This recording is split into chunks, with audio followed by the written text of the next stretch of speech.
Welcome. I'm Professor Khalid Khan. I work at the University of Granada in Spain.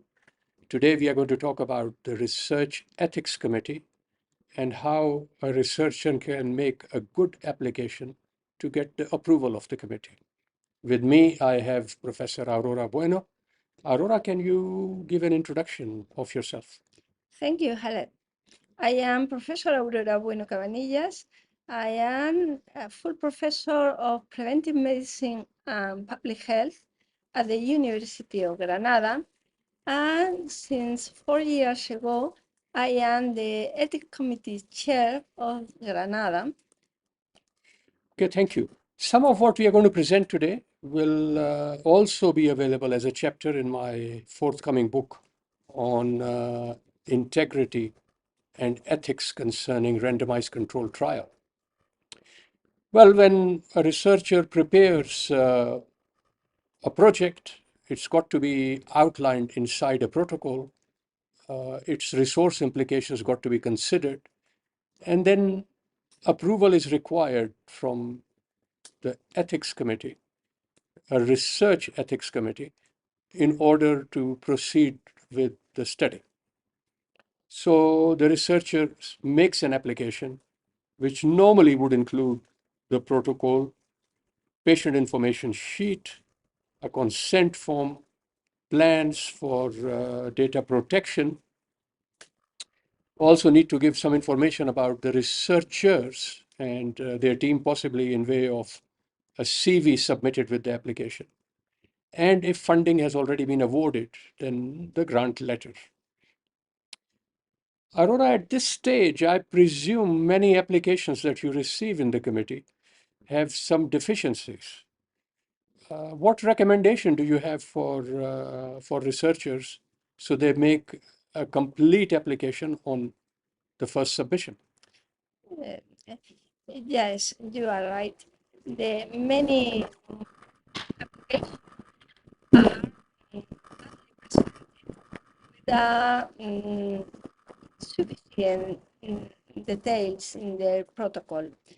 And that's why we recommend always to follow international guidelines like Spirit, for example, and to prepare a complete protocol, giving information about the social value or the justification of the research, the objectives, and about the methodology the researchers are going to apply to answer their objectives.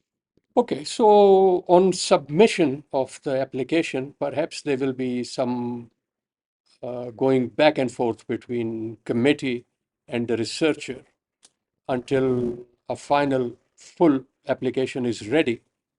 It will then be taken to committee. What is the membership of the committee, Aurora? Well, the membership is voluntary, and it not the members don't receive payment for the activity. We have about 50 members, and they include clinical researchers, nurses, doctors, legal experts, at least one professional of data protection, one statistician, and several pharmaceutics. At the same time, we always need to include a lay representative protecting the rights of patients and public in general. Okay, so these 30 people will receive the entire application, which hopefully they will have read before the day of the meeting. What happens in the meeting? Well, we receive about 50, 60 applications every month. So we need to distribute the application among all the members. One to member analyze each application and inform the committee about their strengths and limitation, so the committee can have a decision. Sometimes it isn't clear, and we need to ask for an external expert with a greater knowledge over the topic, over the methodology in particular of a topic. Okay, so you cover scientific aspects, ethical aspects, and legal aspects. And with the analysis of the group, a consensus is reached about whether or not to accept the application received. If the application is rejected, do you give feedback to the researcher? Of course, we need to justify why we are rejecting an application. And usually the application is coming back to the committee. So to save the time of researcher and the time of member of the committee, we need to provide with some advice over the characteristic we need in the project. Okay, thank you. So let's say the project is approved on first submission or on resubmission after incorporating the feedback from the committee. The next stage will be consenting the patients so they can take part in the project. Obviously, this is something assessed as part of the committee decision. What are the features that committee take into account, Aurora? Well, you need to know that autonomy is one of the first ethical principle we need to assess. So the information document are really important. We need to assess if the information is complete and give to the participant information about the implication of their participation in the research, what they means, what are their potential benefits or their potential risks, how we are going to compensate if they suffer some harm because their participation, or what are their rights. The participant always has the right to decline to take part in the research at the beginning of at any moment across the research without any explication, without any prejudice for herself or himself. Okay, so the patients have a free choice of taking part, and if they don't take part, their care will not be affected. Effectively. And that at any time during the course of the study, after having said yes at the beginning, they still have the right to remove themselves from the project. Yes, that In, is. in case of people with diminished capacity to give consent, what does the committee look at?